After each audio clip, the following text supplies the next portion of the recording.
नमस्कार, वीडीवी न्यूज के इस बुलेटिन में आपके साथ मैं हूं स्वाति। शहर से जुड़ी खबरों को देखेंगे विस्तार से, लेकिन सबसे पहले एक नजर डालते हैं हेडलाइंस पर। एमपी बोर्ड की हाई स्कूल एवं हाई सेकेंडरी परीक्षा के परिणाम हुए घोषित। 10वीं का परीक्षा परिणाम 63.23% एवं 12वीं का 58.75% रहा। जबलपुर के 6 बच्चे मेरिट सूची में शामिल। और गौर जमतारा स्थित आईटी 11.5 लाख रुपए से भरे बैग के चोरी होने के मामले का हुआ खुलासा। आईटीबीपी के जवान ने लाखों रुपए गबन कर गढ़ी थी चोरी की झूठी कहानी। कर्ज चुकाने के लिए किया 11.5 लाख की शासकीय राशि का गबन, आरोपी गिरफ्तार। माध्यमिक शिक्षा मंडल भोपाल द्वारा आयोजित 10वीं एवं 12वीं बोर्ड परीक्षा के परिणाम घोषित कर दिए गए हैं। इस बार 10वीं में 63.23% और 12वीं में 58.75% बच्चों ने सफलता हासिल की। जबलपुर के 2 बच्चों के नाम 10वीं बोर्ड की मेरिट सूची में एवं 4 बच्चों के नाम 12वीं की मेरिट सूची में शामिल हैं। माध्यमिक शिक्षा मंडल भोपाल द्वारा आयोजित हाई स्कूल एवं हाई सेकेंडरी बोर्ड परीक्षाओं के परिणाम घोषित कर दिए गए हैं। 10वीं बोर्ड का परीक्षा परिणाम 63.23% एवं 12वीं बोर्ड का परीक्षा परिणाम 58.75% रहा। जबलपुर में 10वीं कक्षा के महाकौशल उच्चतर माध्यमिक विद्यालय के छात्र समीर पटेल ने प्रदेश में 7वीं रैंक एवं जबलपुर जिले में पहली रैंक प्राप्त की है। छात्र ने 97.6% प्राप्त किए। वहीं कक्षा 12वीं के पाटन के छात्र राज सिंह ने प्रदेश की मेरिट सूची में चौथा स्थान प्राप्त किया है। जबलपुर जिले की बात करें तो 10वीं का रिजल्ट 98% एवं 12वीं का रिजल्ट 48.9% रहा। जो जबलपुर जिले का परीक्षा परिणाम है वो कक्षा 10 का 58% रिजल्ट है और कक्षा 12 का टोटल रिजल्ट जो है वो 48.9% है। और इसमें जो रिजल्ट में 12वीं का जो रिजल्ट है वो सब्जेक्ट वाइज, ग्रुप वाइज अलग अलग है। इसमें साइंस का रिजल्ट हमारा 65.72% है, कॉमर्स का 45% है, एग्रीकल्चर का 63% है, होम साइंस का 84% है। हमारा जो सबसे कम रिजल्ट है वो ह्यूमैनिटीज़ ग्रुप का है। ह्यूमैनिटीज़ के कारण हमारा पूरा रिजल्ट प्रभावित हुआ है, ये है 32.71%। कक्षा 10वीं की परीक्षा में प्रवीण सूची में जबलपुर के 2 बच्चों का नाम है और कक्षा 12वीं की बोर्ड परीक्षा की प्रवीण सूची में जबलपुर के 4 बच्चों का नाम शामिल है। कक्षा 12 में स्टेट मेरिट में 4 बच्चे हैं और कक्षा 10 स्टेट मेरिट में 2 बच्चे हैं। 10 में एक समीर पटेल करके बच्चा है, महाकौशल हायर सेकेंडरी स्कूल का, ये 7वीं पोजीशन पे है, 488 अंक मिले हैं। और कक्षा 10वीं में दूसरी स्टूडेंट के रूप में Kumari Vanshika Jain, Salem English medium school Kitaula से है और 485 अंक मिले हैं, 10वें स्थान पर। कक्षा 12 में 4 बच्चे हैं, है Dev Kumar Chaurasia, Salem English medium school. दूसरा है शिवाग नामदेव पंडित लज्जा शंकर झा, उत्कृष्ट विद्यालय जबलपुर से। फिर तीसरा है यश कुमार ठाकुर, जीजी सिंह खालसा वीएफजे स्कूल से। और चौथा बच्चा है जीव विज्ञान समूह का श्री राज सिंह हिम्मत सिंह, तानिया कॉन्वेंट, कातरा कॉलोनी, पाटन, जबलपुर से। मॉडल स्कूल का परीक्षा परिणाम करीब 90% रहा। हालांकि मेरिट में ज्यादा बच्चों को स्थान नहीं मिल पाया। 12th में हमारे कोई बच्चा फेल नहीं हुआ। फर्स्ट क्लास का परसेंटेज बहुत अच्छा होता है, 50% से ऊपर बच्चे बहुत पाए। 10th क्लास का रिजल्ट भी बहुत अच्छा आया है। हमारे 4 बच्चे जो थे वो मेरिट से चूक गए हैं, इनके 2 या 3 नंबर कम हुए, जिसके कारण मेरिट से चूक गए। मेरा उद्देश्य ये था कि परसेंटेज 2-5% कम हो जाए, लेकिन हमारा बच्चा जब 12वीं से यहाँ निकले तो कोई ना कोई कैरियर को चूज करके उसमें सक्सेस हो, ये मेरी कोशिश थी। जानकारों का मानना है कि परीक्षा पैटर्न बदले जाने के बावजूद परिणाम उत्साहजनक है। प्रदेश के राज्यपाल मंगूभाई पटेल और मुख्यमंत्री शिवराज सिंह चौहान का गुरुवार को अल्प प्रवास पर जबलपुर के डुबना विमानतल पर आगमन है। विमानतल पर भाजपा नेताओं और पुलिस और प्रशासन के अधिकारियों ने राज्यपाल और मुख्यमंत्री का आत्मीय स्वागत किया। प्रदेश के राज्यपाल मंगूभाई पटेल और मुख्यमंत्री शिवराज सिंह चौहान विशेष वायुयान से अल्प प्रवास पर डुमना विमानतल पहुंचे। डुमना विमानतल पर पूर्व मंत्री शरद जैन, नगर निगम अध्यक्ष रिंकू विज, सुभाष तिवारी ने राज्यपाल और मुख्यमंत्री का स्वागत किया। इस अवसर पर अतिरिक्त पुलिस महानिदेशक उमेश जोंगा, उप पुलिस महानिरीक्षक आर सिंह परिहार, एसपीटी के विद्यार्थी, कलेक्टर सौरभ कुमार सुमन भी मौजूद थे। डुमना विमानतल पर 5 मिनट रुकने के बाद राज्यपाल और मुख्यमंत्री हेलीकॉप्टर से डिंडोरी जिले के शाहपुर के लिए रवाना हो गए। अवैध कॉलोनियों को अवैध करने की घोषणा सिर्फ और सिर्फ चुनावी घोषणा है, इसका लाभ जनता को नहीं मिलेगा, यह कहना है महापौर जगत बहादुर सिंह अन्नू का। महापौर का कहना है कि बिना विकास शुल्क चुकाए नक्शा पास कैसे होंगे। मध्य प्रदेश की 6000 और जबलपुर की 304 अवैध कॉलोनियों को वैध करने की मुख्यमंत्री शिवराज सिंह चौहान की घोषणा को महापौर ने चुनावी स्टंट बताया है। महापौर जगत बहादुर सिंह अन्नू ने कहा कि बिना विकास शुल्क चुकाए नक्शे कैसे पास होंगे। कल माननीय मुख्यमंत्री जी ने, मैंने भाषण सुना, उसमें उन्होंने कहा कि हम लोग विकास शुल्क नहीं लेंगे। शासन से हम लोगों को आदेश है कि विकास शुल्क लेना है और उसको वैधीकरण करना है। बिना पैसे लिए, बिना कुछ लिए अवैध को वैध करना है। वैध कॉलोनी में जो शुल्क लेते हैं वो अवैध में नहीं लेंगे, तो ये तो सीधा सीधा प्रमोशन हुआ। सारे पैसे की कटौतियाँ करवा देंगे आप, हर प्रकार की छूट कर देंगे। आम जनता से मत लीजिए, मैं उसका पक्षधर हूँ, लेकिन फिर राज्य सरकार को, नगर निगम को कंपनसेट, जो पैसा हमको सामान्य तौर पे मिलता है वो पैसा भी नहीं मिलेगा तो विकास कार्य कैसे होंगे। हमको नगर निगम, सड़क, नाली, हमको 1000-1500 करोड़ रुपए का काम इस जबलपुर शहर में करना है और आप कहेंगे किसी बात का पैसा मत लीजिए, सब फ्री कर दीजिए, बिल्डर की गलती को आप माफ़ कर दीजिए, जो अधिकारी उस समय थे उनको माफ़ कर दीजिए, तो ये ठीक बात नहीं है। इस पर सरकार को बड़े कठोर निर्णय लेने होंगे। नगरीय निकाय का जो अधिकार है वो अधिकार उनको मिलना चाहिए। महापौर का कहना है कि ये गलत परिपाटी की शुरुआत है, इसकी वजह से नियमानुसार कॉलोनी बनाने वाले स्वयं को ठगा सा महसूस कर रहे हैं। और मुझे लगता है कि चुनावी बातें हैं ये धरातल पे नहीं आएंगी, ये वैधीकरण भी नहीं हो पाएगा। ये चुनावी बातें हैं, चुनाव तक उन्होंने इस बात की घोषणा कर दी और सबको विकास शुल्क उसके बाद लगेगा। आप उन लोगों को जिनने अवैध काम किया उनकी कॉलोनियों को फ्री कर देंगे और जो रेरा लेकर, जो टीएनसीपी से पास करा के बड़ा शुल्क लगाकर अपने प्रॉपर्टी का और हमारे कंस्ट्रक्शन और बिल्डरशिप का काम कर रहे हैं और उसके बाद जो लोग खरीद रहे हैं उनको वो सारे टैक्सेस देना पड़ रहे हैं, तो वो जो 50,000 लोग हैं, जो लाख लोग हैं या 2 लाख लोग हैं, उनको जो पैसा देना पड़ रहा है उसके एवज में जो 2000 लोगों को पैसा नहीं देना पड़ रहा है, क्या ये जायज़ बात है?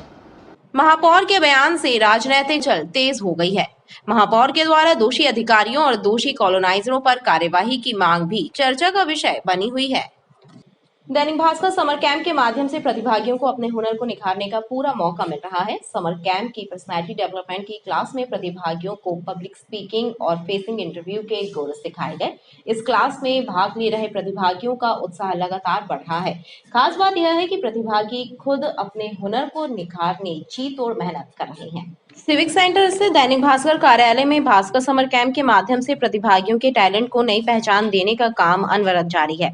गुरुवार को समर कैंप की पर्सनैलिटी डेवलपमेंट की क्लास में प्रशिक्षक अभिषेक अग्रवाल ने प्रतिभागियों को पब्लिक टीचिंग, फेसिंग इंटरव्यू के गुर सिखाए। उन्होंने प्रतिभागियों को बताया कि किसी भी सार्वजनिक स्थान पर उन्हें कैसा बिहेव करना चाहिए, साथ ही इंटरव्यू के समय उनकी बोलचाल का तरीका और बॉडी लैंग्वेज कैसी होनी चाहिए। इस क्लास में प्रतिभागी प्रशिक्षक अभिषेक अग्रवाल द्वारा दिए गए टिप्स के जरिए अपनी पर्सनैलिटी को इम्प्रूव करने का पूरा प्रयास कर रहे हैं। दैनिक भास्कर द्वारा summer camp last week start हुआ था। आज हमारी बच्चों के साथ 8वीं क्लास है and during this period students have learn lot of things. हमने शुरू करा था बात करने का कि बॉडी लैंग्वेज क्या होती है, how to behave in public. हमने ड्रेसिंग पर भी बहुत सारी चर्चाएं करी। Then we moved on to specific like how to introduce oneself, how to face an interview. Recently हमने बच्चों से चर्चा करी कि पब्लिक स्पीकिंग कैसे करें, किस तरह से किसी क्राउड के सामने अपने आप को पेश करें। और आने वाले 2-3 दिन जो इनके कक्षा के आखिरी दिन होंगे, हम इनको कई एक्टिविटीज़ कराएंगे जिसमें टीम बिल्डिंग, स्पोर्ट्समैन स्पिरिट, ये सारी चीज़ें भी सीखेंगे। उम्मीद करता हूँ बच्चे इसी तरह से पार्टिसिपेट करते रहेंगे और आगे भी काफ़ी चीज़ें। मैं भास्कर समर कैंप में आई हुई हूँ और मैं पर्सनैलिटी डेवलपमेंट सीख रही हूँ। सर ने अभी बॉडी लैंग्वेज और फेसिंग इंटरव्यूज़ जैसी और चीज़ें सिखाई है और सर बहुत अच्छा सिखा रहे हैं। समर कैंप में आया हुआ हूँ पर्सनालिटी डेवलपमेंट में, तो सर बहुत अच्छा सिखा रहे हैं अभी। समर कैंप की पर्सनैलिटी डेवलपमेंट की क्लास अभी जारी रहेगी। यहाँ प्रतिभागियों को और बेहतर टिप्स दिए जाएंगे ताकि भविष्य में उन्हें जीवन जीने में किसी भी प्रकार की कठिनाई का सामना ना करना पड़े। रिजर्व बैंक के 2000 रुपए के नोट को बैंकों में जमा करने की घोषणा के बाद पेट्रोल पंप पर नगद बिक्री बढ़ गई है। पेट्रोल पंप पर ईंधन लेने पहुंच रहे ग्राहक 2000 रुपए का नोट दे रहे हैं। यहां तक कि 100-200 रुपए का पेट्रोल लेने पर भी ग्राहकों के द्वारा 2000 का नोट दिया जा रहा है। रिजर्व बैंक में 2000 रुपए के नोटों को 30 सितंबर तक बैंकों में जमा करने की घोषणा के बाद पेट्रोल पंप पर नगद ईंधन खरीदने में 2000 के नोटों का इस्तेमाल 90% तक बढ़ गया है। बड़ी संख्या में पेट्रोल पंप पर ग्राहक 2000 रुपए के नोट चलाने के लिए पहुंच रहे हैं। ऐसे में आम दिनों की तुलना में पेट्रोल पंप पर 2000 रुपए के नोटों को लेकर आने वाले ग्राहकों की संख्या बढ़ गई है। पेट्रोल पंप के कर्मचारियों का कहना है कि कुछ ग्राहक ऐसे भी हैं जो केवल 100-200 रुपए का ईंधन भरवाने के बदले 2000 का नोट दे रहे हैं, जिससे उनके सामने चिल्लर पैसे लौटाने की समस्या आ रही है। पहले स्थिति ये थी भैया कि दिन में एक नोट भी नहीं आता था। अब तो हर कस्टमर लेके आते हैं और ये स्थिति आ रही कि 20 रुपए का पेट्रोल डलवाने पर 2000 का नोट दे रहे। और अगर नहीं ले रहे तो बोले चिल्लर हम लोग भी कहाँ से लाएं इतनी चिल्लर। नहीं ले रहे तो बोले भैया हम आप लोग की कंप्लेंट करेंगे। 2-2000 के नोट डेली आ रहे हैं। पहले कभी देखने में नहीं, पहले दिन में एक नोट भी नहीं आता। कभी कभार एक आध नोट आ जाता था। अब रोज आ रहा है। अब डेली आ रहे हैं। अब तो यानी स्थिति ये हुई कि बैंक जाते 2 गड्डियाँ 3 गड्डियाँ डेली बन रही 2 गड्डियाँ। नहीं, अभी तो 2000 के नोट काफ़ी आने लगे। पहले ऐसा दिखने को मिलता नहीं था। जब से आने लगे तब से थोड़ा सा परेशानी ये हो रही कि मतलब 100 रुपये का लेते हैं, अपन को 1900 रुपये देना पड़ता है। और साथ में बोलते हैं कि भैया और भी आते रहते हैं। लगभग कम से कम 200-250 नोट आ जाए। 23 मई से बैंकों ने 2000 के नोट वापस लेने का काम शुरू कर दिया है, लेकिन पेट्रोल पंप और बाजारों में अब गुलाबी 2000 के नोट दिखाई देने लगे हैं। पेट्रोल पंप पे भी 2000 के नोट दिखने लगे हैं। यहाँ पेट्रोल पंप पे भी दिख रहे हैं, मार्केट में भी दिख रहे हैं और अब दिख रहे हैं और निकल आएंगे। ब्लैक मनी बाहर आ जाएगी। पहले मतलब ये नोट पहले दिखते ही नहीं थे। सब बड़े बड़े व्यापारी अपने पास दबा के रखते थे। 2000 के नोटों के चलन से बाहर होने के भय से लोग ऑनलाइन पेमेंट से ज्यादा नगद लेकर पेट्रोल पंप से ईंधन लेने का काम कर रहे हैं। रेलवे स्टेशन के बाहर धमाचौकड़ी मचाते ऑटो रिक्शा चालक यातायात पुलिस और जीआरपी के लिए सिरदर्द बने हुए हैं। पुलिस ने ऑटो रिक्शा चालकों को जमकर फटकार लगाते हुए नियमों का पालन करने की नसीहत दी।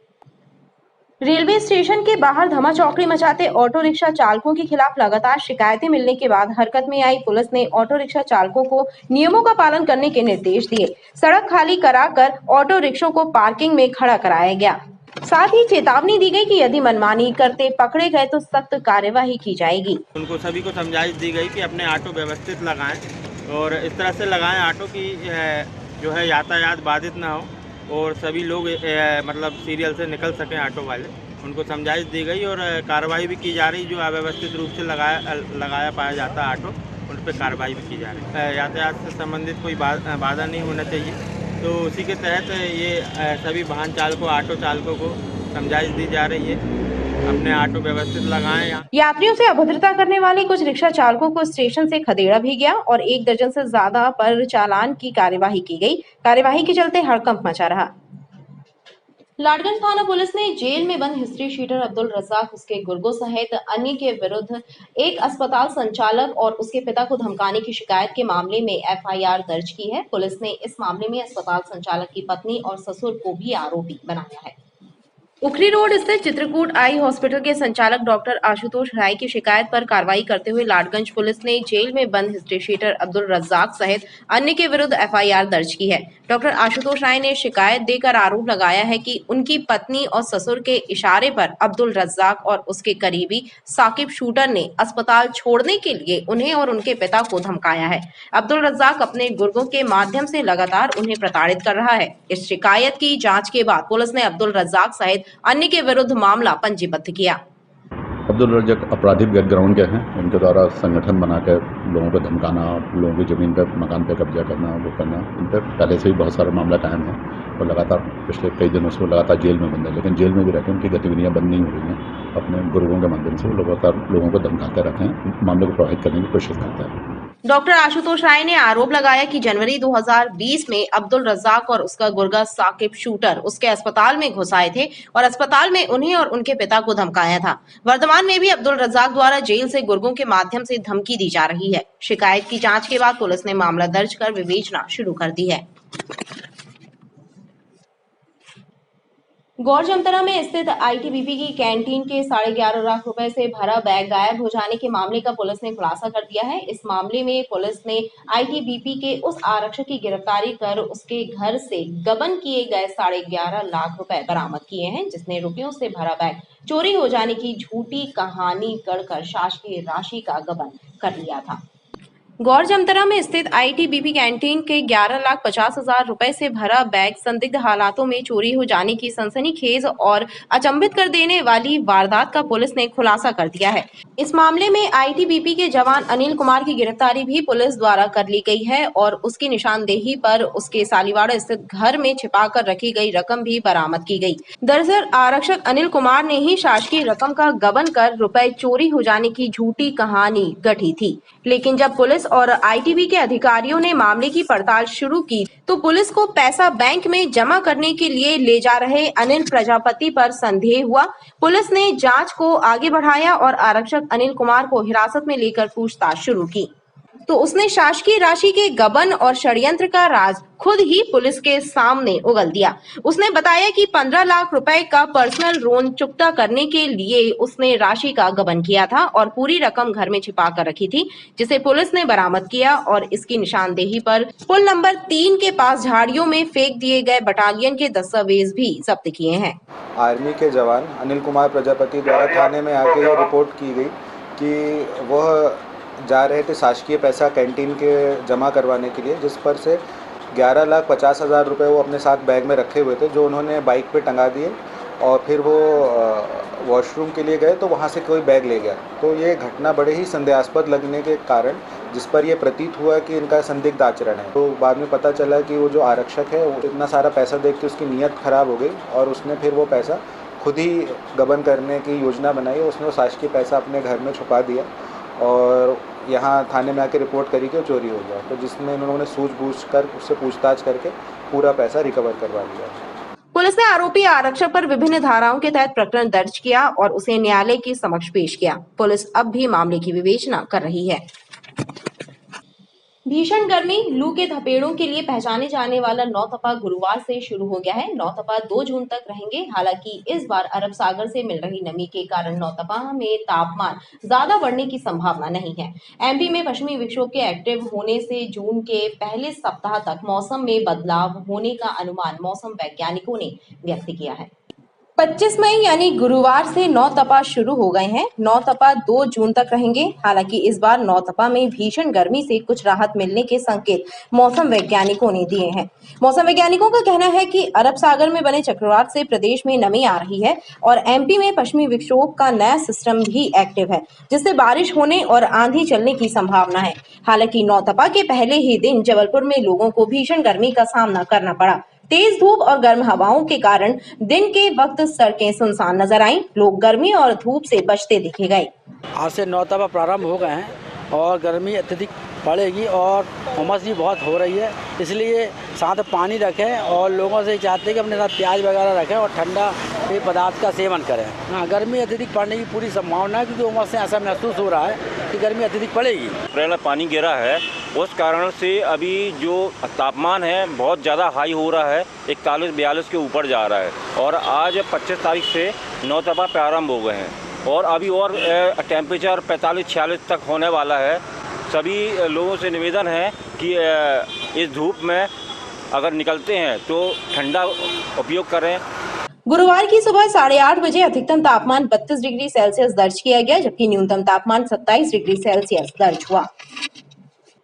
खबरें लगातार जारी हैं, आप देखते रहिए BTV न्यूज।